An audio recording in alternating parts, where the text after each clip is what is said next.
Welcome to Upon Reflection, a podcast about reasoning, well-being, and technology. I'm Nick Byrd. I study the philosophy of cognitive science, but also the cognitive science of philosophy. In this podcast, I'm going to read my short paper with Morgan Thompson in Wire's Cognitive Science titled Testing for Implicit Bias, Values, Psychometrics, and Science Communication. You may have heard about implicit bias. It's measured by indirect rather than direct measures of bias. We reconstruct arguments about debates about these measures, reveal some instances of talking past one another, highlight how the debate has changed, and highlight how the debate is laden with value judgments about psychometrics and science communication. As always, free preprints of my papers are available on my CV at birdnick.com/CV under publications. This podcast is sponsored by Homer. Homer is a learning program for kids delivered through devices like tablets. It covers reading, math, creativity, critical thinking, and even social-emotional learning. Try a free trial or just learn more at the link in the podcast description. If you like what you hear, you can subscribe wherever you find podcasts. You can follow on Twitter at Bird_Nick or on Facebook at BirdNick, or find me on the other platforms. Comments and questions can be submitted at birdnick.com/contact. And of course, if you enjoy the podcast, you can tell people about it, or review it, or both. Thanks.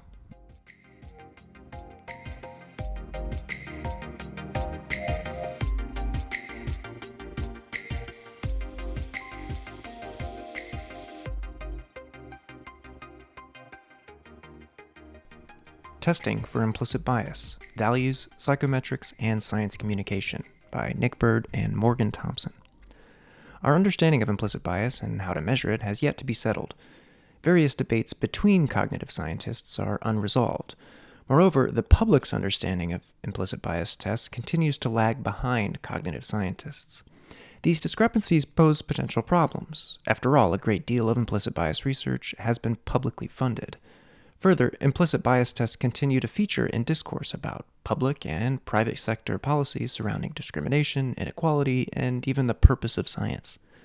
We aim to do our part by reconstructing some of the recent arguments in ordinary language, and then revealing some of the operative norms or values that are often hidden beneath the surface of these arguments. This may help the public learn more about the science of implicit bias, and it may also help lay people and scientists reflect on the values, interests, and stakeholders involved in establishing, justifying, and communicating scientific research. Highlights. Our evaluations of measurement depend on both expectations about the target constructs and value-laden ideas about relevance, meaning, significance, psychometric standards, and science communication. We reconstruct a series of arguments about the psychometric validity of measures like the affect misattribution procedure, evaluative priming task, and implicit association test. We also make the debate's competing values more explicit to afford cognitive scientists the opportunity to reflect on whether any of these values should guide scientific decisions. Introduction. Myths about indirect measures like the implicit association test continue to abound. Scholars in the field cringe whenever we experience another mandated training suggesting that implicit bias is entirely unconscious, a stable trait in each of us that we can measure with a test on Project Implicit's website, or the primary cause of prejudice in the workplace. However, it's difficult to blame the non-experts who are trying to relay highlights from a massive literature. Some of scholars' most accessible quotes about indirect measures jump to conclusions that do not exactly follow from the evidence. At another level of discourse, however, scholars debate about indirect measures that sparked the implicit bias literature. These debates are aware of the well-known myths about indirect measures. They often list them as they situate their position in the debate. Nonetheless, some scholarly debates about indirect measures remain unresolved. In a recent exchange, one party starts by saying that indirect measures, quote, assess behavior, end quote. But a response reframes the debate to be about, quote, measurement of attitudes, end quote. In principle, the difference between these frames could lead to different expectations of indirect measures and, therefore, different evaluations of how well indirect measures meet our expectations. In what remains, we will elaborate on how these mismatches can result in debaters talking past one another, consider some of the justifications for the two views that exist so far, and how values play a role in these justifications. If successful, this could improve not just debates about implicit bias, but debates about psychometrics and science communication as well. Stable versus variable constructs. Consider the kinds of information that a doctor may collect during regular checkups. After confirming our identity, a nurse measures our height, weight, blood pressure, etc. They may also draw some blood to run routine tests. We're not necessarily surprised if our blood pressure changes significantly between health examinations. When it's significantly higher than our last visit, we're probably not suspicious of our doctor's blood pressure measurement instrument. Rather, we recognize that blood pressure varies within a relatively wide but expected range in response to many factors. For example, new responsibilities at work and home can disrupt our exercise and diet regimen in ways that increase our blood pressure. Of course, we are surprised if our blood type changes between doctor visits. Unlike our blood pressure, which is predictably lower while we're sitting in a doctor's office than when we're, say, exercising, our blood type, except in very rare circumstances, is the same across situations. This illustrates how assumptions about a measured construct determine how we evaluate its measurement. If we assume that something is stable across time and context, then unreliable measurement of it across time and context is an anomaly. If we assume that something varies systematically across time and context, then unreliable measurement of it across time and context is to be expected. Implicit bias, stable or variable? The stable-variable distinction also applies to psychological constructs like implicit bias. Do we expect implicit bias to be more like blood pressure or more like blood type? Our answer to this question has a significant impact on how we think about the legitimacy of indirect measures that have been said to measure implicit bias. After all, there's plenty of evidence that performance on indirect measures of bias can vary between tests and contexts, resulting in a relatively low test-retest reliability for one and the same person. Those who expect implicit bias to vary between contexts, like blood pressure, are not necessarily concerned about this unreliability. However, those who expect implicit bias to be stable across contexts, like blood type, take unreliability to indicate a problem with tests of implicit bias. The upshot is not that analogies with measuring blood pressure and blood type will resolve this debate. As one party to the debate rightly points out, quote, whether low reliability is an issue depends on what use a measure is put to. If the point is to measure large deviations from a baseline of repeated measurements, low reliability may not be a serious issue. The situation is different when the point is to measure individual differences so as to predict or explain behavior, end quote. So the upshot is that psychometric debates may turn on our assumptions about the purpose or goal of our research. Do tests of implicit bias measure behavior or trait-like mental constructs? When a debate is predicated on different assumptions, then we need to step back and evaluate those assumptions. Otherwise, each side of the debate will probably talk past the other. So consider the reasons that have been offered for each set of assumptions about implicit bias tests. An illegitimacy argument. Edouard Machery's, quote, historical preamble, end quote, masterfully reviews the concept of attitude in scientific psychology from the 20th and 21st century, and then points out that tests of implicit bias, quote, are often presented as measuring individuals' attitudes, end quote. Machery proceeds to argue that tests of implicit bias lack many of the psychometric properties that we would expect from measurements of psychological traits like attitudes, discriminant validity, reliability, predictive validity, and more. Those who accept the premise that indirect measures should be evaluated according to the psychometric standards for trait-like mental constructs, such as attitudes, will probably be impressed by the evidence that Machery marshals in his argument that, quote, use of indirect measures is deeply problematic, end quote. A simplified version of the illegitimacy argument can be constructed as follows. Premise 1. Legitimate measures of attitudes exhibit certain psychometric properties. Premise 2. Indirect measures of bias do not exhibit those properties. Conclusion. Indirect measures of bias are illegitimate. A reclassification argument. A careful reader may have noticed that the conclusion of the illegitimacy argument is not guaranteed by the premises. After all, the first proposition is about measures of attitudes, but the remaining propositions are about bias. So while the premises may provide inductive support for the conclusion, another conclusion may also be available. indirect measures of bias are not legitimate measures of attitudes. This alternative conclusion transforms the illegitimacy argument into a sort of reclassification argument. The reclassification argument admits that indirect measures may not legitimately measure the, quote, individual differences in implicit attitudes, end quote, that they were thought to measure. However, it raises the possibility that indirect measures can be legitimate if their goal is to measure another class of psychological constructs. The reclassification argument may be similar to the response from Gawronski and colleagues. They emphasize that their original stance was that tests of implicit bias measure behavior rather than, quote, trait-like constructs that are highly stable over time, end quote. This stance aligns with other discussions about measuring and manipulating, quote, implicitly biased behavior, end quote. Responses on implicit bias measures are behaviors, and those behaviors should not be equated with their underlying mental constructs. This allows Gawronski and colleagues to accommodate many of Mashari's claims without accepting the illegitimacy argument's conclusion. An instrumental shift. Responding to Gawronski and colleagues, Mashari acknowledges the possibility that indirect measures track, quote, context-bound individual differences, end quote, but also registers uncertainty about the utility of such measures. How are indirect measures useful for research? The answer is a common refrain in philosophers' discourse. Quote, it isn't fully clear, end quote. This move shifts the debate from one about psychometric legitimacy and construct classification to questions about significance. Here the sense of scientific significance is in terms of what epistemic and social benefits result from the research. Quote, what important discovery about human behavior has been made thanks to indirect measures, end quote. Important discoveries may be those that answer explanatory questions from the scientific community and or the public, identify predictors of socially relevant behaviors, or aid the adoption of some effective intervention or policy.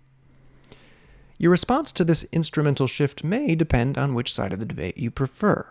If you find yourself unsatisfied with indirect measures, you may be pleased to shift the burden back onto the friends of indirect measures. However, if you're largely satisfied with indirect measures, you may be thinking that it's not the burden that was shifted, but the goalposts. Values and justification in psychometric debates. This debate about indirect measures of bias also reveals how psychometric debates can be value-laden. Our evaluation of psychological measures depends in large part on what we want from them. We seem to want measures to deliver certain psychometric properties. Further, even if a measure fulfills what we want, we may nonetheless step back and reflect on whether we should care about those things. So, while psychometrics is largely an empirical enterprise in which data drive decisions about the validation of measures, data cannot determine the standards of validation such as what we ought to want from our measures, or what ought to count as an important contribution to research. So debates can remain unresolved even after background assumptions have been identified. We can agree about the evidence without agreeing about its relevance, meaning, or significance. Relevance. Feminist philosophers of science have long pointed out that there are often disagreements about the relevance of evidence for particular scientific claims. In the case of implicit bias, the disagreement plays out in judgments about which evidence from different indirect measures are relevant to claims about implicit attitudes. Both sides agree that different indirect measures provide evidence about something in our psychology. However, there's disagreement about whether specific evidence is relevant to claims about implicit bias. Mashari notes that evidence produced by the affect misattribution procedure is unlikely relevant to claims about implicit attitudes. Gawronski and colleagues do take evidence about the internal consistency of that test to be relevant to claims about the psychometric qualities of indirect measures of implicit bias. Both views recognize the importance of employing multiple methods to examine the same phenomenon, outcome, or result, but they come to different conclusions about the extent to which different methods produce evidence that is relevant to claims about implicit attitudes or biases. Some psychologists and philosophers use triangulation arguments for implicit attitudes, in which claims about the existence of a phenomenon are better confirmed by evidence from different methods than a single method alone. This argument is used to transcend debates about the nature of implicit attitudes. Thompson has raised these issues concerning triangulation arguments using evidence from the implicit association test and a valued priming task, which are taken to be more related to measurement of implicit attitudes and biases than the affect misattribution procedure. She argued that triangulation is not necessarily successful in confirming the existence of a single construct, and instead, researchers should use different methods to develop their understanding of a construct. Meaning. Another point of agreement is the lack of settled answer to the nature of implicit bias. Yet, there are different interpretations about the extent to which we should expect to have a well-established consensus on the appropriate characterization of the construct. Over 30 years, many proposed features have been ruled out or challenged, such as the claim that implicit attitudes are unconscious or that they're associative. The positive account remains unclear. Some view this underdevelopment of psychological constructs as part of a normal trajectory of research in psychology and take the elimination of previous characterizations as a positive development in the field. Others interpret underdevelopment of psychological constructs as a serious problem when construct validity has not yet been established. Significance. Concerning the significance of evidence, both sides acknowledged evidence suggesting that indirect measures can measure population-level phenomena. For example, Payne and Hannay argue that indirect measures track the, quote, systemic, end quote, prejudices that can emerge as people are exposed to disproportionately positive or negative representation of people groups. Gawronski and colleagues refer to this capacity of indirect measures as, quote, extremely important, end quote, whereas Mashari merely admits the possibility that indirect measures have this capacity to measure aggregate-level phenomena and then asks why it's, quote, useful for research purposes, end quote. Acknowledging such value mismatches, however, is just the first step. The next step would be to reconstruct the arguments for each set of values if reasons have been given. If not, then we may need to construct novel arguments about which values ought to drive psychometric decisions, conventions, and debates. This can reveal hitherto unappreciated stakes, such as the role of values in validation standards and revealing overlooked risks in public communication. Standards. Take one example that arises in Mashari's arguments that indirect measures lack many of the psychometric properties associated with good measures. He argues that the validity of indirect measures is still unclear. In particular, Mashari focuses on discriminant validity, or the extent to which measures that are theorized to measure distinct constructs do in fact measure distinct constructs. Discriminant validity is often assessed based on correlation coefficients of the scores of these measures.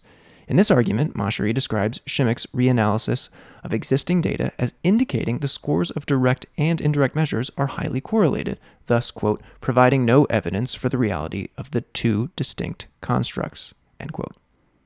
To make this judgment, Shimmick and, by extension, Mashari are relying on an assessment that high correlation on scores from direct and indirect measures is sufficiently high that discriminant validity among the measures is low. We do not wish to claim that this judgment is unjustified, but rather we aim to point out that values are involved in setting the psychometric standards for what sort of evidence is sufficient for the judgment that some measure has or does not have discriminant validity. This point should stand even if construct validity is thought to be graded rather than categorical. There is a need for more explicit discussion about which standards for discriminant validity or convergent validity ought to be in practice in implicit bias research. Science communication. Further, there are risks of ignoring these different valuations concerning the public's understanding of research. We agree with Mashari, who raises serious concerns about the mismatch between the understanding of the research's goal that have taken hold in the public ideas about implicit bias and the one advocated by Gawronski and colleagues, namely to provide population-level explanations of behavior. Here is yet another place where values play a role. To the extent that the public takes psychology to be answering questions concerning general, context-independent explanations and predictions of individual behavior, many psychologists have changed the subject in their research to a different construct that fulfills a different goal. Such changes in topic may be warranted, but they require better public justification and communication that can't be, quote, clearly distinguished, end quote, from scientific research. The overlooked risk here is not just that the public might misunderstand the inferences that some psychologists make based on the research, but rather that the research may be disconnected from the problems that the public expects it to address. On the aims approach to values, appeals to values in science are legitimate when they serve the democratic aims of research. This departure from the public's understanding of the aims of implicit attitudes research requires not only better science communication about the shift, but public endorsement of it. It may also require answering Mashari's request to specify the significance of such findings for research purposes and, in our opinion, for social and policy purposes too. Conclusion. Sometimes it takes a psychometric dispute like this debate about indirect measures to identify the values and assumptions that may drive our psychometric conventions. There are formal justifications for many of the relevant psychometric standards and best practices. However, sometimes researchers begin to question whether a convention meets our needs, which provides an opportunity to reflect on whether and how to formally justify our conventions. These kinds of reappraisals can lead to better justification of a research program's standards, goals, and societal impacts. The current debate seems to have launched this kind of reflection. Perhaps we should capitalize on this opportunity to familiarize ourselves with concerns about measurement, and measurement of implicit bias in particular. If nothing else, it may serve as a reminder of what we can and cannot infer from implicit bias experiments. However, it may do more. It may reshape the conventions that drive our investigations of phenomena like implicit bias. It may also open space to consider when it is appropriate for a research program to deviate from its public representation, and how researchers can better justify these changes in light of social and policy problems.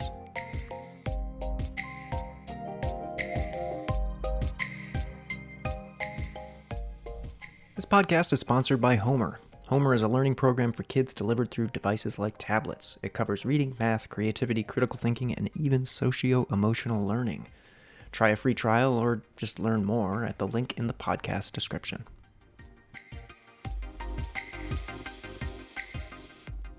Music for the Upon Reflection podcast is produced by me on GarageBand. All of my music is shareable under a Creative Commons license. You can find more of my music on SoundCloud at soundcloud.com/Byrdnick.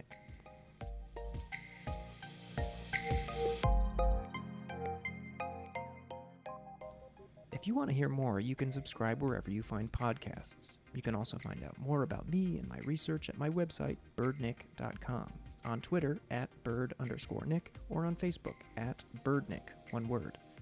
If you have suggestions or questions for the podcast, you can submit them at byrdnick.com/contact. And of course, if you end up enjoying the Upon Reflection podcast, then feel free to tell people about it, online, in person, or in your review. Thanks.